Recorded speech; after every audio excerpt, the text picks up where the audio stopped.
Merci de votre invitation. C'est toujours pour moi un grand honneur d'être ici, à intervalles réguliers. C'est aussi une grande émotion parce que je n'ai pas étudié ici, j'ai étudié dans l'autre école.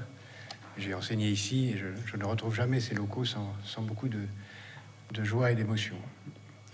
Vous m'avez demandé de parler du monde de 2030, qui est pour beaucoup d'entre vous, pour chacun d'entre nous, demain matin.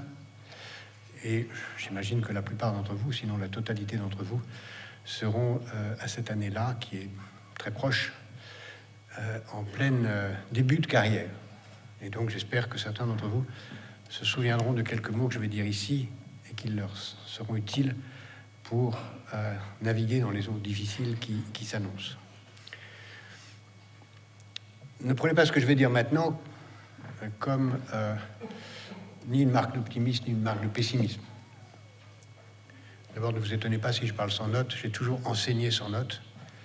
J'ai toujours parlé sans notes parce que j'estime que le premier devoir qu'on doit à ceux qui on parle, c'est de comprendre soi-même ce qu'on dit. On ne comprend pas bien ce qu'on dit si on le lit. On comprend bien ce qu'on dit que si on le dit vraiment en y réfléchissant en même temps qu'on le fait.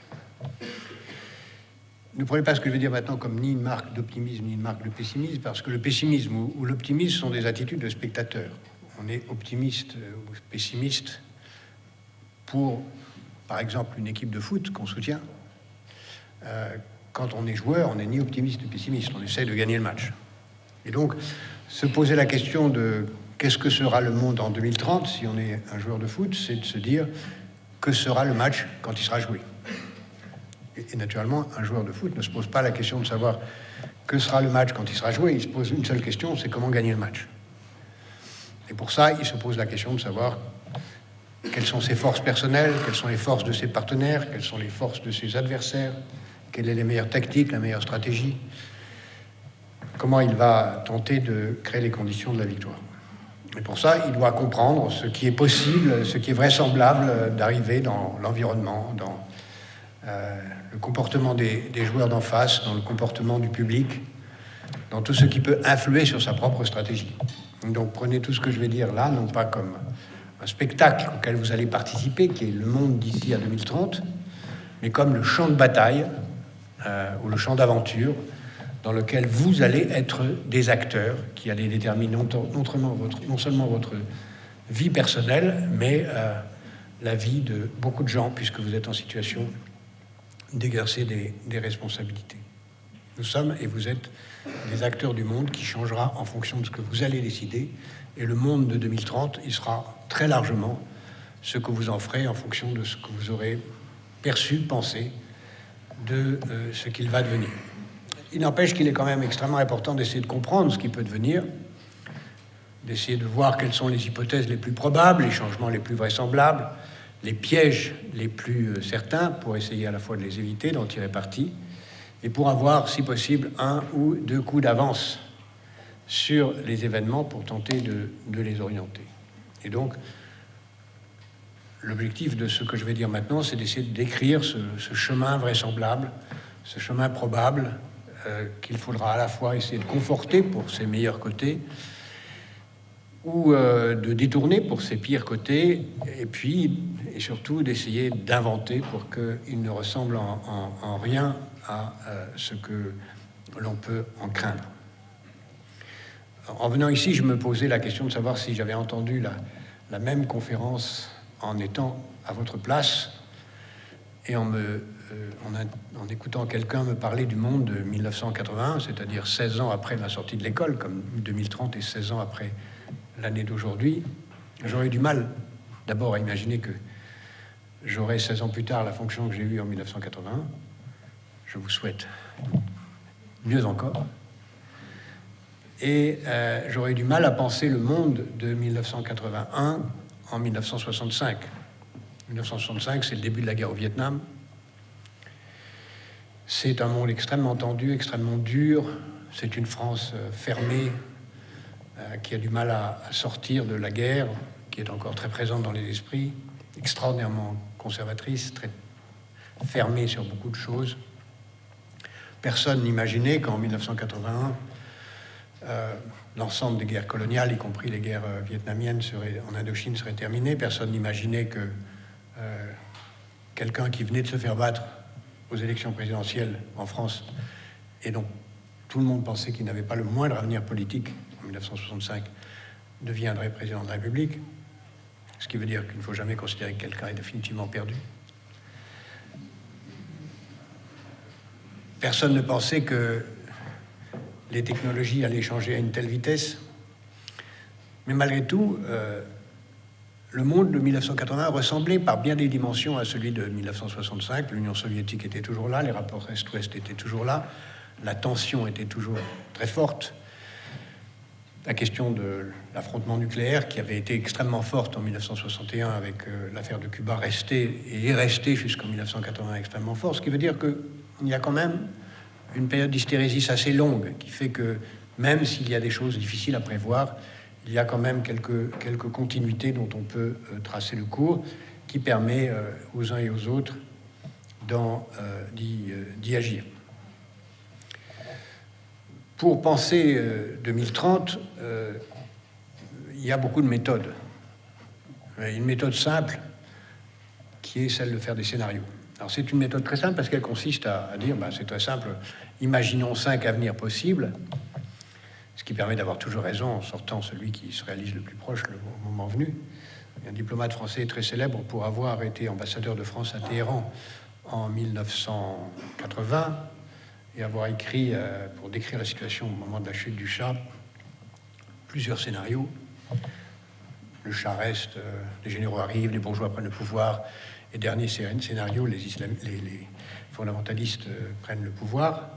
Il a eu l'intelligence d'écrire son compte-rendu dans 5 télégrammes diplomatiques différents, chacun portant un numéro différent.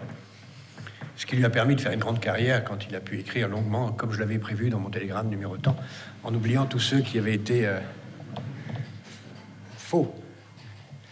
Donc c'est une méthode à la fois utile, mais lâche, puisqu'au finalement, on ne choisit pas. Et je n'aime pas cette méthode parce qu'elle ne consiste pas à s'engager, elle décrit tout ce qui est possible.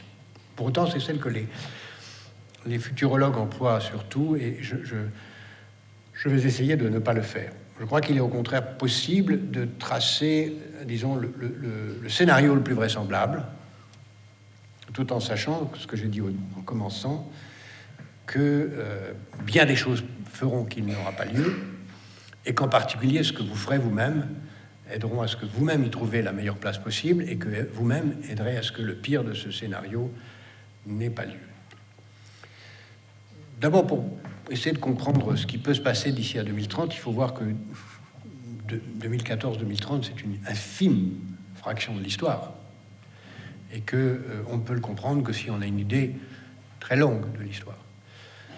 Que, bien sûr, l'avenir n'est jamais une répétition du passé, mais malgré tout, le passé nous dit beaucoup sur l'avenir. D'abord parce qu'il y a beaucoup de choses qui ont été tentées, puis qui ont échoué, puis il y a beaucoup de choses qui se répètent différemment, puis il y a des leçons qu'on a tirées. Et il y a quand même, dans l'histoire humaine récente, c'est-à-dire des 1000 dernières années, ce qui est assez récent, des tendances très longues qu'on peut penser durables et qui nous donnent à penser quelque chose sur ce qui peut arriver dans cette extraordinairement brève période qui sont les 15 prochaines années. Sans passer trop de temps sur ce passé, je dirais simplement que depuis l'an 1000 à peu près, le pouvoir a progressivement basculé vers l'Occident, alors qu'il était largement en Asie, a fini de basculer vers l'Occident vers la fin du XVIe siècle. Il a basculé dans une hésitation assez longue entre le féodalisme et le capitalisme, entre l'économie de la rente et l'économie du profit, vers l'économie du profit, qui avait commencé à émerger à peu près au X-XIIe siècle, en Europe du Nord et en Italie, qui progressivement a fait sauter le féodalisme. Et il a installé, dans une bataille passionnante et qui n'est pas terminée, une valeur dominante, une quête principale de l'humanité, en tout cas de l'Occident, qui aurait pu être, comme cela a été pendant très longtemps, quand le modèle religieux dominait la recherche de l'immortalité, ou, ce qui n'est pas exactement la même chose, de l'accession à l'éternité dans une autre vie.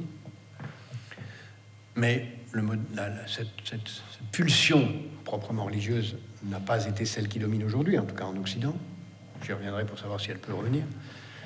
Ça aurait pu être, et ça a été à un moment à la recherche de l'égalité, avec toutes les utopies égalitaires qui ont dominé à la fois le 19e siècle, la première moitié du 20e siècle.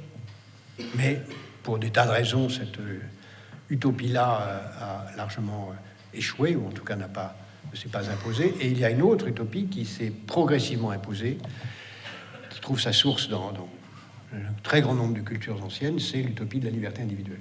La recherche de la liberté individuelle, qui peut vous paraître une banalité, une évidence, mais qui ne l'était pas au départ dans l'histoire humaine, qui après tout a eu d'autres ambitions que la liberté individuelle. Et cette liberté individuelle s'est imposée comme l'utopie majeure. Moi, je veux être libre de faire ce que j'ai envie.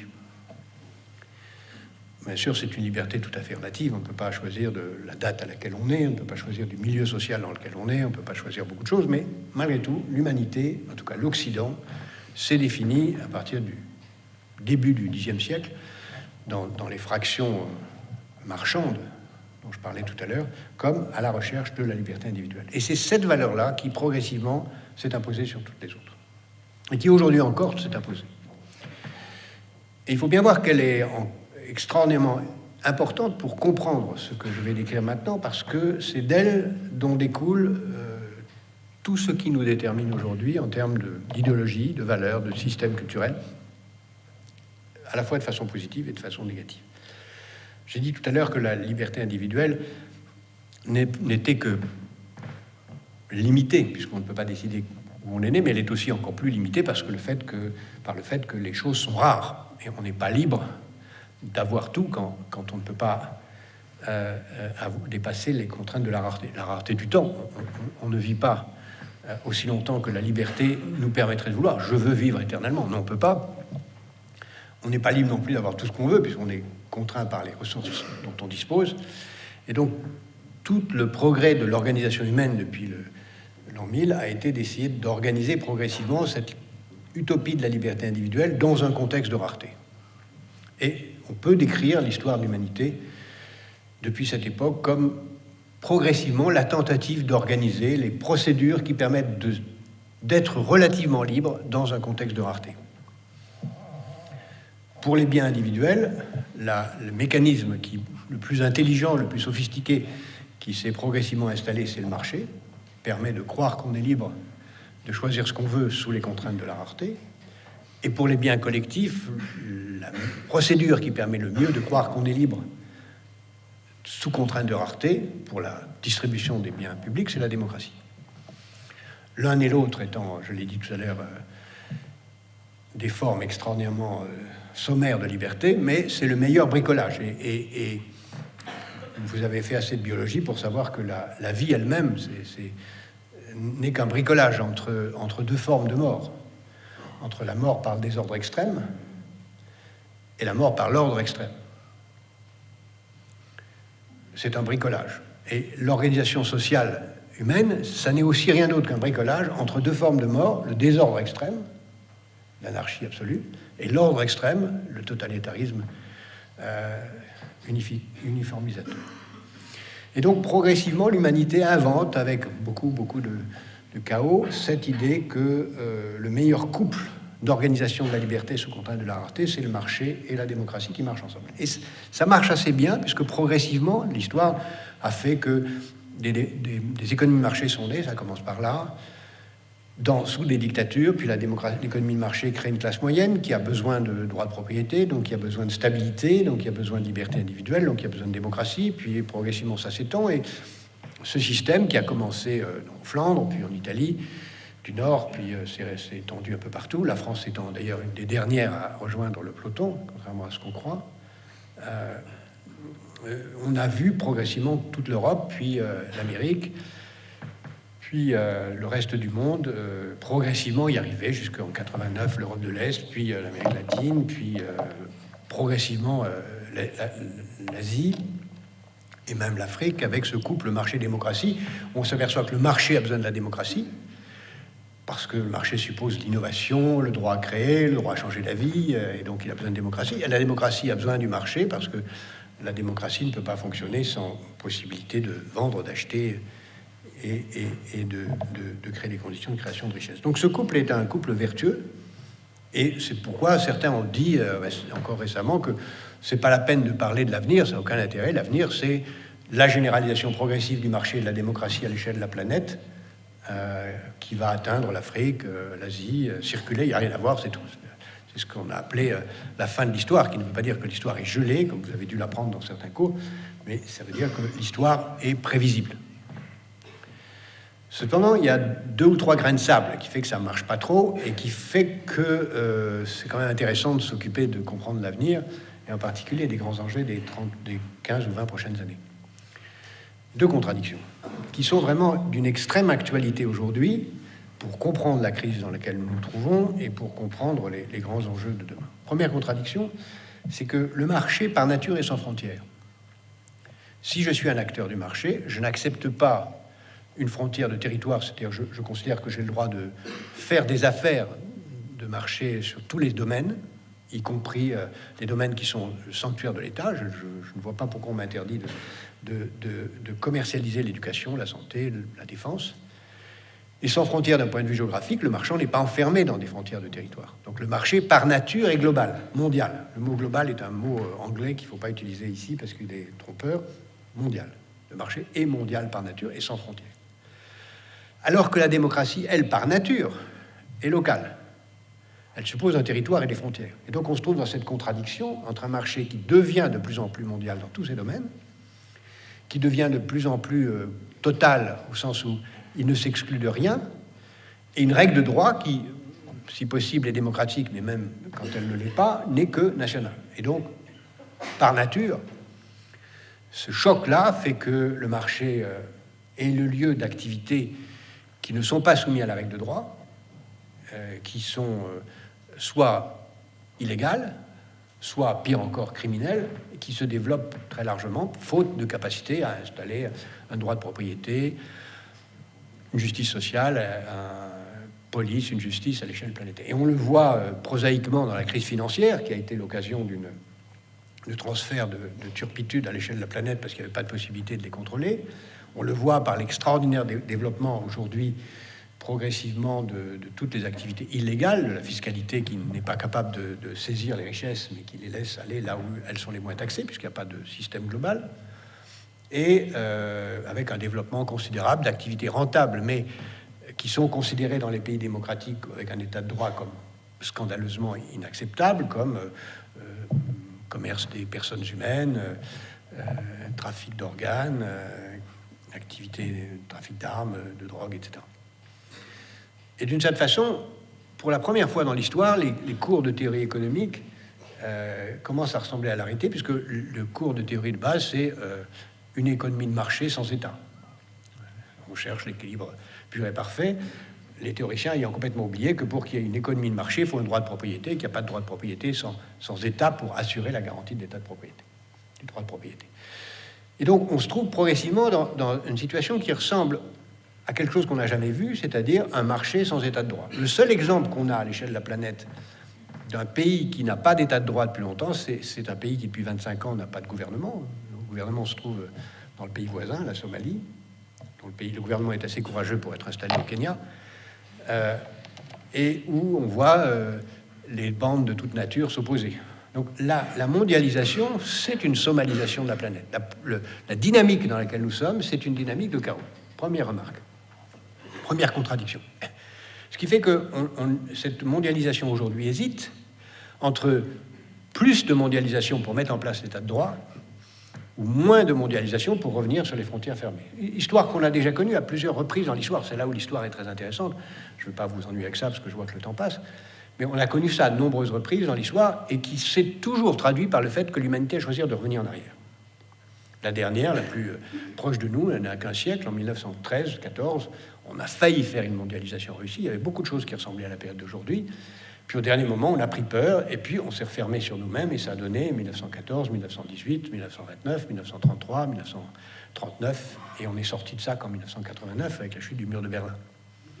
Donc n'oubliez pas que la situation la meilleure possible peut aboutir à une catastrophe. Et en 1914, personne ne connaissait le nom de Lénine, encore moins celui de Staline, encore moins celui de Mussolini, qui pourtant était un des dirigeants du Parti socialiste de l'époque. encore moins celui de Hitler, qui allait prendre le pouvoir. Ces gens-là existent potentiellement aujourd'hui quelque part dans le monde.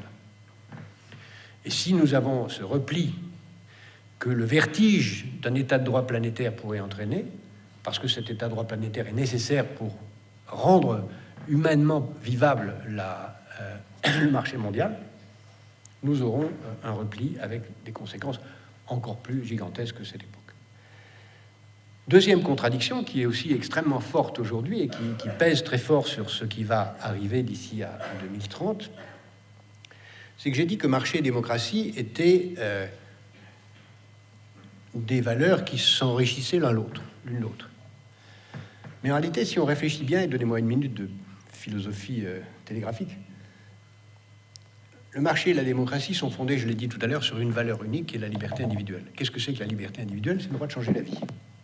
Je peux changer la vie. Je peux décider que je ne suis plus d'accord avec celui que j'emploie, je le licencie, je ne suis plus d'accord avec celui qui m'emploie, je m'en vais, je ne suis plus d'accord avec le produit que je consomme, j'en change, je ne suis plus d'accord avec l'homme politique pour qui je vote, j'en change, je ne suis plus d'accord avec mon partenaire sentimental, j'en change, je ne suis plus d'accord avec l'endroit où j'habite, je déménage, je ne suis plus d'accord avec tous les contrats de toute nature qui me relient aux autres, je veux être libre tout le temps, en permanence. Et donc, si vous réfléchissez, la liberté individuelle, c'est le droit de changer la vie, ce qui crée la précarité des relations, précarité des contrats, et même, on pourrait aller jusqu'à dire que l'apologie de la liberté individuelle, c'est l'apologie de la déloyauté, puisque j'ai le droit de ne pas obéir au contrat.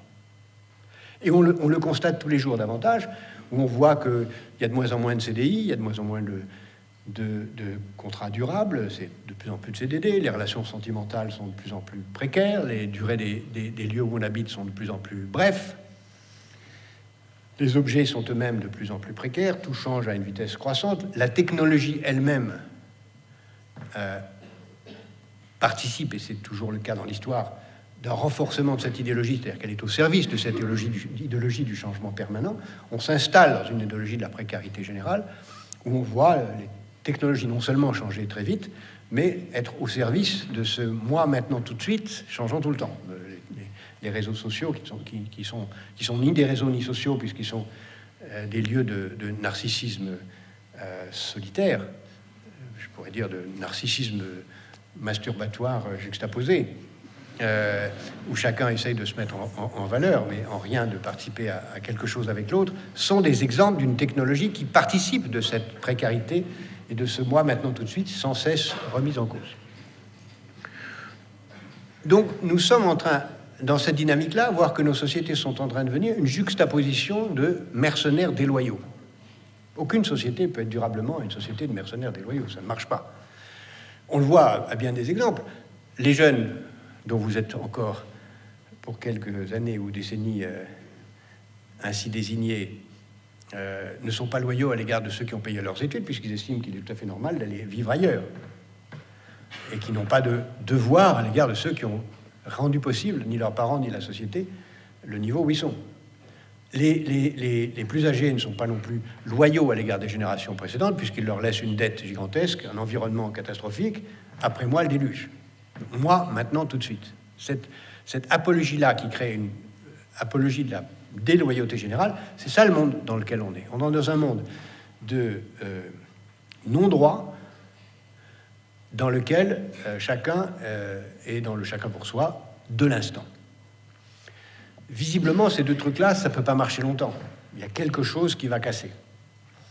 Dans l'idéologie, ça peut casser soit vers le mieux, on met en place un état de droit planétaire, et en même temps, au lieu de s'occuper seulement de soi-même, on s'occupe des générations suivantes, on passe d'un individualisme à une autre idéologie, dont je parlerai tout à l'heure, mais on n'en reste pas là. Et là, aujourd'hui, nous sommes au milieu du gué. Et on le voit, une chose très prosaïque, les mouvements politiques qui sont de plus en plus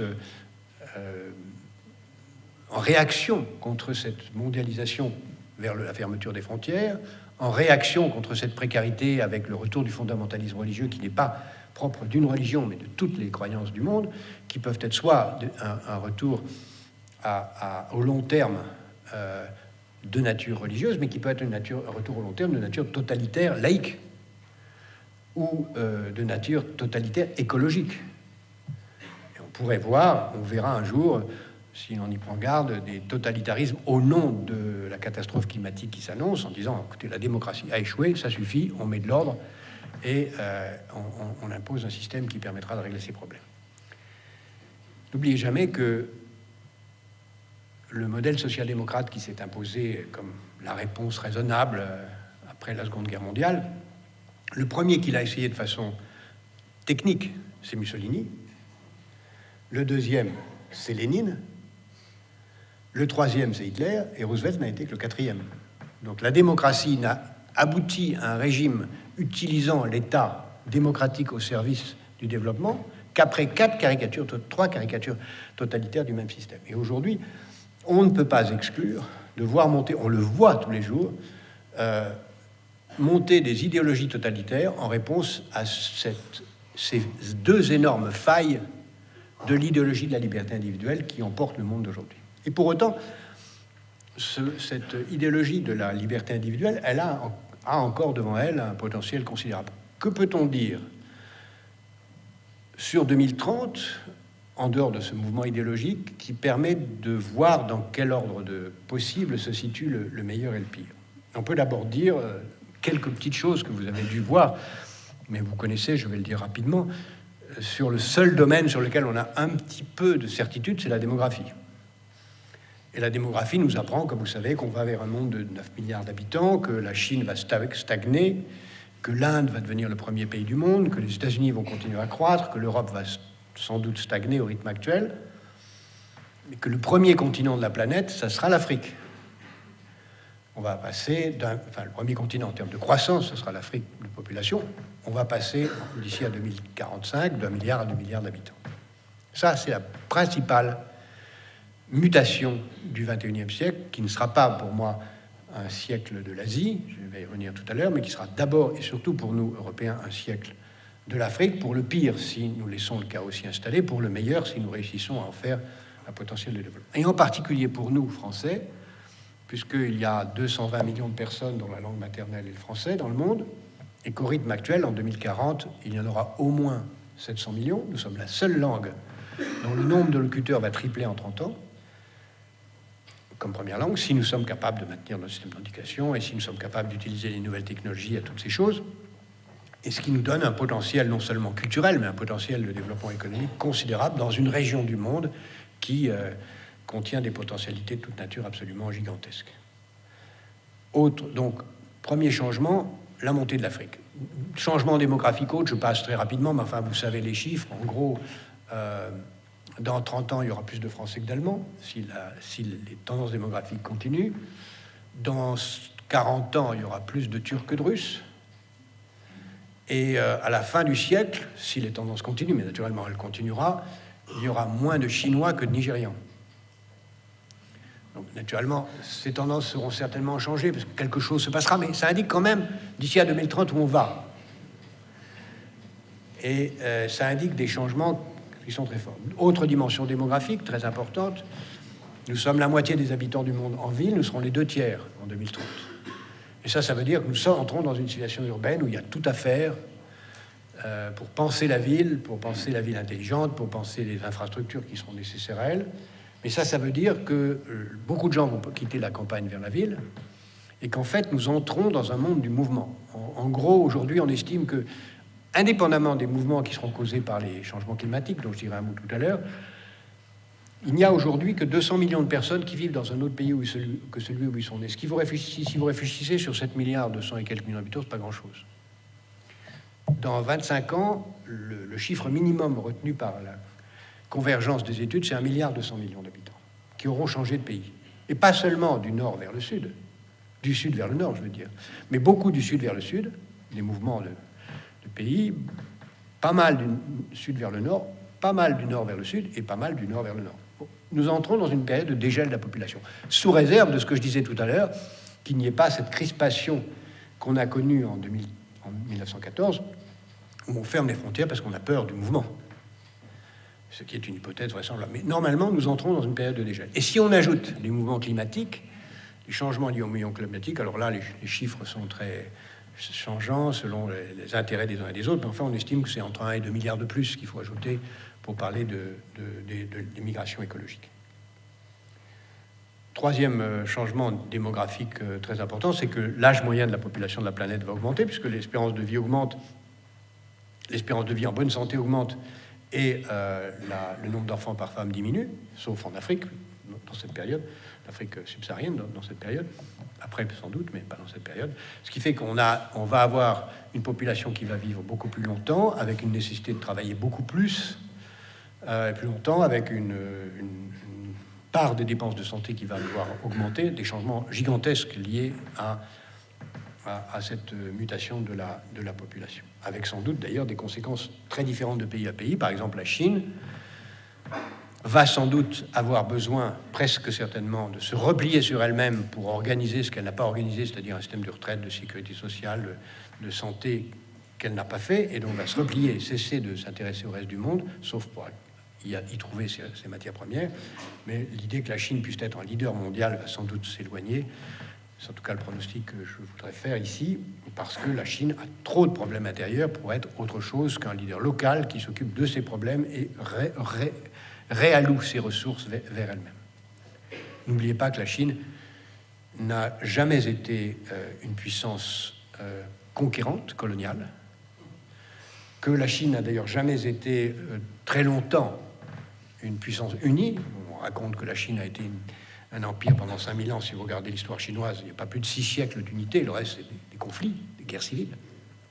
Et donc, la Chine a un grand problème de maintien de son unité qui s'accompagne d'un processus rapide d'évolution vers la démocratie, beaucoup plus rapide que nous. N'oublions pas que nous avons commencé notre processus démographique vers 1780 et qu'on l'a peut-être terminé en 81 avec l'abandon de la peine de mort, en tout cas au moins en 1944 avec le droit de vote des femmes, et que la Chine, en 20 ans, a fait beaucoup plus de progrès que nous en un siècle et demi, même si elle est très loin d'arriver au stade de sa propre conception culturelle et totale de la démocratie.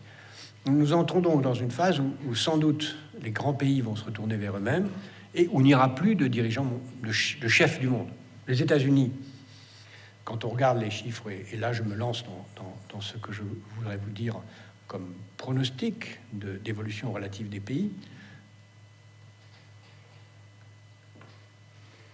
le plus vraisemblable, l'hypothèse la plus vraisemblable, sous réserve de l'action des acteurs, c'est que les États-Unis sont encore, pour les 15 prochaines années, la puissance dominante. Mais pas la puissance dominante au sens où ils l'ont été toujours, c'est-à-dire la puissance qui domine le monde et intervient partout. Ça reste la première puissance, mais pas la puissance qui domine le monde. Elle a de moins en moins les moyens, en termes de puissance relative, et elle aura de moins en moins les moyens de contrôler et diriger le monde, et de moins en moins le désir de le faire. Et on ne se trouve pas, et c'est là où l'expérience historique est intéressante, comme à la fin de l'Empire britannique, vers 1913, quand l'Empire britannique a cédé la place à l'Empire américain, parce qu'on ne se trouve pas à une période où l'Empire américain a un rival qui peut lui succéder. J'ai dit que la Chine ne pouvait pas. L'Europe pourrait, mais c'est une autre histoire, d'ici 20 ans, elle ne sera sûrement pas la puissance fédérale qu'elle pourrait être et qui ferait d'elle la première puissance du monde. Elle sera peut-être quelque chose, mais pas cela. Et donc, nous sommes plutôt, si on veut chercher un précédent historique, quelque chose comme à la fin de l'Empire romain, où une puissance dominante décline sans être remplacée. Ce qui ne veut pas dire que c'est immédiat. L'Empire romain a commencé à décliner vers l'an 0, a mis 4 siècles à disparaître, et si vous regardez ce qui s'est passé à la fin de l'Empire romain, tout le monde est devenu romain. La langue latine s'est imposée, tout le monde s'est mis à s'habiller comme les Romains, tout le monde a pris de l'Empire romain le meilleur, y compris la religion, qui était la religion catholique, chrétienne, et progressivement, le monde est devenu romain. D'une certaine façon, c'est aujourd'hui ce qui est en train de se passer, puisque même s'il y a déclin de la puissance américaine, ce qu'elle incarne et ce que nous incarnons avec l'Amérique, puisque nous sommes la même civilisation, c'est-à-dire ce qu'on appelle la modernité occidentale, l'occidentalisation, le monde s'occidentalise, même quand l'Occident perd du pouvoir. Et donc nous allons certainement, dans les 30 ans qui viennent, en tout cas d'ici à 2030, vers une poursuite de l'occidentalisation du monde, c'est-à-dire de ce modèle individuel, de cette façon de s'habiller, de penser, de vouloir le modèle de réussite, de penser l'organisation sociale, à la fois politique, culturelle, dans lequel l'Occident n'est plus une nation dominante politiquement, mais malgré tout, idéologiquement, reste dominant. Et en même temps, nous allons vers des mutations qui, en l'absence de puissance dominante, dans la nécessité d'un ordre mondial, créera sans doute quelque chose comme un chaos. Si je définis un scénario principal, le scénario que je voudrais décrire, je dirais très rapidement que le principal, des étapes, qui ne sont pas des scénarios alternatifs, des branches d'une alternative, sont des étapes successives. Je vois d'abord la poursuite du déclin relatif des États-Unis qui est en marche. Je vois ensuite, mais ça commence dès maintenant, la tentative de mettre en place un ordre mondial dans lequel non pas une nation remplacerait les États-Unis, mais un groupe de nations essaierait de mettre en place un peu d'ordre. C'est ce qu'on appelle, ce qu'on a essayé d'appeler le G20, mais qui ne marche pas, parce que c'est pas parce qu'on réunit les chefs d'État pour faire une photo que ça met en place un ordre. On le voit bien, il n'y a pas de système d'ordre. C'est pour ça que j'ai souvent appelé ça G20 VAIN plutôt que 20. Il n'y a pas d'ordre réel qui se met en place. Et donc, même s'il y a des tentatives, mettre en place des luttes communes contre la fraude fiscale, mettre en place des moyens d'une armée mondiale qui ferait quelque chose, on voit que ça ne marche pas. Quand il s'agit d'agir en Syrie, il n'y a personne. Quand il s'agit d'agir en Afrique de l'Ouest, il n'y a que la France. Quand il s'agit d'agir dans d'autres problèmes majeurs, il n'y a pas grand monde. Donc il n'y a pas véritablement de moyens d'une police internationale. Il n'y a pas d'ordre sans police. Et il n'y a pas d'ordre démocratique sans une police appuyant sur un État démocratique. Donc on en est très loin. Donc cet ordre ne marchera pas. La troisième étape, qui est une fois et en même temps qu'on aura constaté que l'ordre politique ne marche pas, le plus vraisemblable, et c'est déjà en marche, ce sera un monde qui sera dominé par le marché. Où de plus en plus, le marché, les entreprises feront la loi. Et où ce seront les grandes entreprises qui détermineront le monde. Je pense que les principales seront les entreprises qui seront capables d'assurer la maîtrise la principale demande des hommes libres. Dans l'univers de la liberté, les principales demandes des hommes à l'égard d'un pouvoir, c'est la sécurité et la distraction.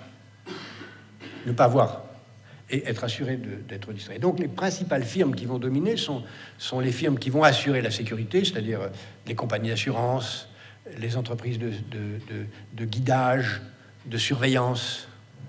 Et là, on voit à la fois les très grandes compagnies d'assurance ou de réassurance et puis d'entreprises de surveillance et de guidage. Donc Google est un exemple, mais il y en a d'autres. Et puis,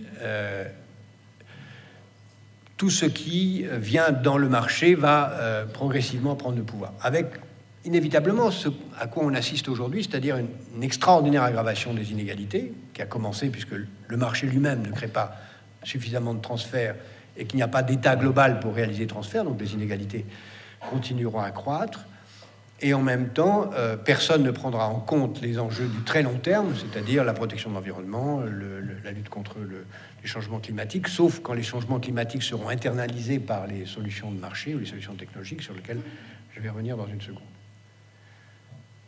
Mais ces solutions ne marcheront pas non plus. Le plus vraisemblable, c'est que le marché lui-même, dans un chaos, n'assurera pas les moyens de dépasser les difficultés. On continuera à espérer qu'on y arrive, mais le plus vraisemblable, si on regarde les précédents historiques, c'est que le chaos qui s'installe là conduira à des violences très fortes dont on peut espérer soit les éviter, soit créer les conditions pour qu'après, un ordre différent s'installe. Dès 1907-1908, il y avait beaucoup de gens qui disaient on va au chaos, il faut absolument créer un ordre international, il faut créer une société des nations qui permette de négocier. On n'a pas créé la Société des Nations, il y a eu la Première Guerre mondiale et on a créé la Société des Nations après. En 1928-29, il y avait plusieurs personnes qui ont dit écoutez, l'Europe court à la catastrophe, il faut créer un marché commun. Et on avait un traité de marché commun qui a été préparé en février 29 et on ne l'a pas eu. En 1938, 37, beaucoup de gens disaient non, mais la SDN, ça marche plus, il faut repenser ça, il faut l'Organisation des Nations Unies. On l'a pas fait, on a eu la guerre et on a eu l'Organisation des Nations Unies. Et on peut imaginer qu'on ait de nouveau la même chose, c'est-à-dire qu'un ordre équilibré, harmonieux, soucieux du long terme, qui dépasse l'individualisme, s'installe non pas à la place du chaos, mais après le chaos. Et si j'avais à dire mon sentiment, c'est que c'est le plus vraisemblable. Ce qui veut dire que ça dépend de nous, de vous surtout, que ça n'ait pas lieu.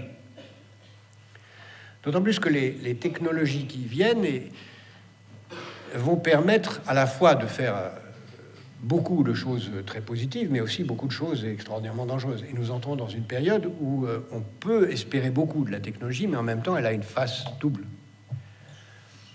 Comme vous le savez mieux que personne, il y a aujourd'hui des vagues de progrès techniques comme jamais dans l'histoire. Les technologies de l'information ne font que commencer. La loi de Moore est encore valable pour très longtemps. Puis au-delà de la loi de Moore, il y a beaucoup de choses qui s'annoncent qui font que les capacités de calcul sont très loin de ce qu'on pouvait espérer, vont beaucoup plus loin, ce qui fait que non seulement ce qu'on a aujourd'hui, cloud computing, 3D, etc., sont là, mais au-delà, il y a beaucoup de choses qui vont apparaître. Je pense en particulier au web sémantique, c'est-à-dire la possibilité de dialoguer avec la machine en parlant le langage courant, qui va changer prodigieusement, complètement les métiers de l'enseignement, les métiers de la santé, les métiers du conseil, les métiers de l'État, en créant des conditions d'un rapport direct des gens les uns avec les autres, quelle que soit leur localisation, et qui va accélérer le processus que je viens de décrire.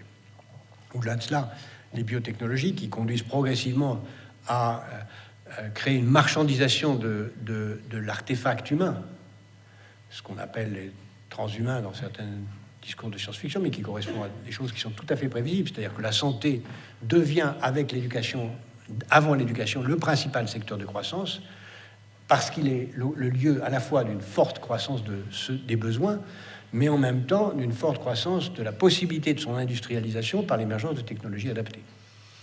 Ce qui sont à la fois des technologies de diagnostic, mais aussi des technologies de protèges électroniques, de prothèses biologiques, jusque et y compris le clonage qui est une affaire de quelques décennies. Et l'homme va, au fond, on peut décrire dans ce cas-là l'histoire comme une longue évolution de l'homme à la machine, où l'homme se transforme lui-même en machine ou en objet marchand, puisqu'après tout, progressivement, il se vend lui-même les moyens de créer les conditions de son immortalité en remplaçant des éléments de lui-même en objet. Ça, les technologies vont le permettre progressivement, en tout cas ça peut rester une utopie, renforcée par l'autre vague de progrès technique qui est là et dans lequel j'imagine que beaucoup d'entre vous auront à travailler, les nanotechnologies, qui elles aussi sont bouleversantes dans beaucoup de domaines, y compris les domaines militaires. Et puis derrière, la principale vague de progrès technique qui va avoir le plus de conséquences sur tout cela, ce sont les sciences cognitives, les neurosciences, à la fois parce que, comme on vit plus longtemps, toutes les maladies précédentes auront été écartées. On va arriver à un moment où la probabilité que beaucoup d'êtres humains seront touchés par ces maladies à 120, 130, 140 ans apparaîtront. Ensuite, parce que le processus d'apprentissage lui-même exigera d'accumuler un plus grand nombre de connaissances. Et enfin, parce que il n'y a de croissance dans un secteur que si ce secteur connaît une productivité. Et il y a aujourd'hui 3 ou 4 domaines dans lesquels la productivité n'augmente pas. Il y a le coiffeur, hein, il faut toujours autant de temps pour couper les cheveux, même si parfois ça va très vite. Il y a l'apprentissage, hein, c'est toujours quelqu'un face à quelqu'un d'autre qui apprend. Il faut toujours le même nombre d'heures pour apprendre une langue. Vous êtes bien placé pour savoir que les mathématiques, c'est pas facile, il faut du temps pour les apprendre. Il n'y a pas de court-circuit, hein, il n'y a pas de raccourci. Mais malgré tout, il faudra arriver à trouver des moyens d'une interface entre l'homme et la machine qui permettra de raccourcir ce chemin. Puis il y a un autre domaine dans lequel on n'a pas la moindre idée de la façon dont on pourrait raccourcir, si tant est qu'on le souhaite, le temps nécessaire pour faire quelque chose. C'est qu'il faut toujours 9 mois pour faire un enfant. Et on peut imaginer une humanité qui évolue pour des tas de raisons vers une naissance artificielle, mais ça je pourrais en revenir si vous le souhaitez sur des questions, parce qu'il y a là une procédure, une évolution vertigineuse de l'humanité vers quelque chose de à la fois cauchemardesque et fascinant. Donc on voit bien que le progrès technique est porteur à la fois d'espoir, mais aussi d'une biface extrêmement inquiétante. Et en même temps, nous sommes dans une période d'extrême incertitude. Les 20 ans qui viennent sont une période où on ne sait pas très bien où tout ça va conduire. Alors qu'est-ce que fait l'humanité quand elle ne sait pas où les choses vont conduire? Elle se donne du temps. Comment elle se donne du temps? Elle s'endette. S'endetter, c'est une façon de dire, écoutez, on verra plus tard. Pour l'instant, continuons comme ça, on verra ce qui va se passer. Ça correspond à une conception très ancienne de l'humanité qui consiste à dire j'ai des problèmes, mais quelque chose va arriver qui va me permettre de les résoudre. C'est ce qu'on a chacun chez nous, dans notre vie personnelle. Quand on a quelqu'un proche de soi qui est malade, on dit non, pas ça, pas moi, pas maintenant, pas lui, ça va se régler. Quand on a un chagrin sentimental, on dit pas ça, pas moi, pas maintenant, pas elle, pas lui, ça va se régler. Et on procrastine, on pense que le temps travaille pour nous. On dit non, ça va se régler. Ce qui correspond d'ailleurs très profondément à beaucoup de paradigmes mentaux de toutes les civilisations. Prenez toutes les civilisations qui attendent le Messie, qui sont très fréquentes dans toutes les cultures. Le Messie, c'est celui qui va permettre de régler les problèmes. On l'attend, il va régler les problèmes. Si vous regardez la version pour enfants de la théologie chrétienne, c'est-à-dire les westerns,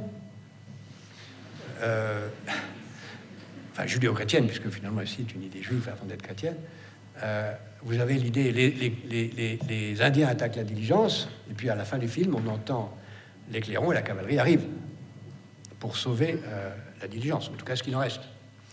Et une société optimiste, c'est une société qui ne fait rien et qui attend l'arrivée du Messie ou l'arrivée de la cavalerie. Et beaucoup sont comme ça, en disant bah, écoutez, non, ça ne peut pas mal finir, en oubliant que la vie finit toujours mal, la vie individuelle en tout cas. Mais ça ne peut pas mal finir, donc forcément quelque chose va se passer. Donc qu'est-ce qu'on fait en attendant? Eh bien, on crée les conditions pour que ça dure le plus longtemps possible en attendant que le meilleur arrive. Le meilleur, ça peut être le progrès technique, qui va venir résoudre les problèmes par une croissance très forte. Ça peut être une solution politique, on peut rêver. Et qu'est-ce qu'on fait en attendant? On fait des dettes, on s'endette. C'est pour ça qu'il m'arrive de penser et de dire que entre M. Madoff, qui a fait, comme vous savez peut-être, toute une série de cavaleries en empruntant pour rembourser des gens qui lui avaient prêté de l'argent, puis en empruntant de nouveau pour rembourser les nouveaux, et qui maintenant est en prison pour 2000 ans, et les dirigeants occidentaux qui empruntent un peu partout avec des dettes qui augmentent à l'infini, moi je vois pas trop de différence, sinon que M. Madoff, lui, il est en prison. Mais à part ça, c'est exactement la même chose. Mais ils attendent que quelque chose se passe. Et d'une certaine façon, on peut comprendre cela, parce que si vous prenez l'histoire américaine a réglé ces problèmes. L'histoire américaine, à plusieurs reprises, s'est trouvée au bord de la catastrophe. Si vous prenez ne serait-ce que 1945, en sortant de la guerre, l'Amérique était au bord du chaos, elle avait une dette publique bien plus élevée qu'aujourd'hui, puis pof, progrès technique, elle est sortie. 1980, l'Amérique était au bord de la catastrophe, tout le monde disait que c'était la fin de l'Amérique, et microprocesseur, l'Amérique est sortie des difficultés. Donc l'idée que quelque chose peut arriver qui peut nous en sortir et qu'il suffit de prendre le temps de serrer les dents et d'attendre, c'est pas une idée invraisemblable. Mais ça ne suffit pas, il faut créer les conditions pour que ça arrive. Aujourd'hui, c'est dans ce pari dans lequel nous nous trouvons. Et ce pari, je ne pense pas qu'il puisse être gagné sans penser le monde un peu autrement, c'est-à-dire en se posant la question de savoir, au-delà de cet équilibre relatif, quel peut être le bon modèle de développement, quelles peuvent être les valeurs pour lesquelles il faut se battre, quelle est l'idéologie que le monde va choisir. Le monde peut choisir, et nos pays en particulier, poursuivre cette idéologie de l'individualisme. C'est d'ailleurs vraisemblablement ce qui va se passer. On le voit d'ailleurs à ceux qui disent « Écoutez, la France n'est pas assez individualiste, je m'en vais et je vais mener ma vie individualiste ailleurs. » Elle peut aussi, et certains le regardent un peu à travers le monde, dire « Écoutez, ce modèle est épouvantable, le seul qui vaille, c'est le modèle théologique, et je choisis le retour à l'éthique et à la fondamentalisme religion, comme dans toutes les religions, et c'est pourquoi on voit ce retour à une théologie qui a du sens comme refus des contradictions du marché de la démocratie dont je viens de parler, et qui peut l'emporter, à mon avis, que de façon provisoire, pas de façon durable. Et puis on peut penser aussi que quelque chose qui serait un nouveau modèle puisse s'installer. Je le vois surgir, et c'est peut-être le plus difficile, dans l'opposition entre l'individualisme et l'altruisme. Non pas l'altruisme boy scout, mais l'altruisme tel qu'il est en train de surgir comme la réponse rationnelle aux contradictions de nos sociétés. Il est rationnel de penser que j'ai intérêt au bonheur des autres. Parce que si les autres sont heureux, je serai heureux. dans un monde de réseau, j'ai intérêt à ce que les autres appartiennent à mon réseau. Si je parle une langue, j'ai intérêt à ce que d'autres la parlent. Si j'ai un téléphone mobile, j'ai intérêt à ce que d'autres en aient un. J'ai intérêt au succès des autres comme condition de mon propre succès, dans un monde d'interdépendance. Soit nous sommes des autistes juxtaposés, soit nous prenons conscience de ce que nous avons intérêt à ce que les autres réussissent, et alors on a intérêt à ce que les autres soient bien formés, à ce que les autres soient bien soignés, à ce que les autres soient heureux comme condition de notre succès. Et ça nous fait entrer dans un monde où nous avons intérêt au succès des générations suivantes, nous avons intérêt au succès de nos voisins, nous avons intérêt rationnel à cela, sans compter le fait qu'on peut, idéalement, trouver aussi du plaisir au sourire, au bonheur des autres, qui est d'ailleurs le cas d'un commerçant qui trouve du plaisir et aussi de l'intérêt à ce que ses clients soient contents. Et je pense que c'est ça la grande bataille idéologique qui détermine tout maintenant. C'est la bataille entre la poursuite du modèle individualiste qui a commencé, disons, au Xe siècle, et ce modèle altruiste rationnel qui commence à surgir, qu'on voit surgir à la fois dans les ONG, à la fois dans ce qu'on appelle la responsabilité sociale, à la fois dans le service civique et l'intérêt général que les uns et les autres peuvent porter, qu'on voit dans beaucoup de jeunes. Vous avez parlé tout à l'heure en me présentant de Planète Finance, qui est une structure, une ONG qui maintenant travaille dans 80 pays et qui apporte les moyens aux plus pauvres de créer leurs entreprises et de sortir de la pauvreté. Nous avons le sentiment qu'en aidant les autres à se développer, non seulement on trouve du plaisir à les aider à sortir de la misère, mais on crée les conditions pour que eux-mêmes puissent avoir une vie stable, puissent envoyer leurs enfants à l'école, puissent vouloir être une démocratie, ce qui est dans notre intérêt à nous, bien compris, pour éviter que le chaos ne vienne nous rejoindre. C'est dans cette bataille idéologique qu'il faut situer les choses. Cette bataille n'est pas sans conséquences aussi dans la vie quotidienne. D'abord, elle oriente les technologies. Il y a des technologies altruistes, il y a des technologies individualistes, il y a surtout des usages altruistes des technologies, des usages individualistes des technologies. Il y a des carrières altruistes, il y a des carrières individualistes. J'espère que vous trouverez plus de bonheur dans l'altruisme que dans la solitude. Je vous remercie.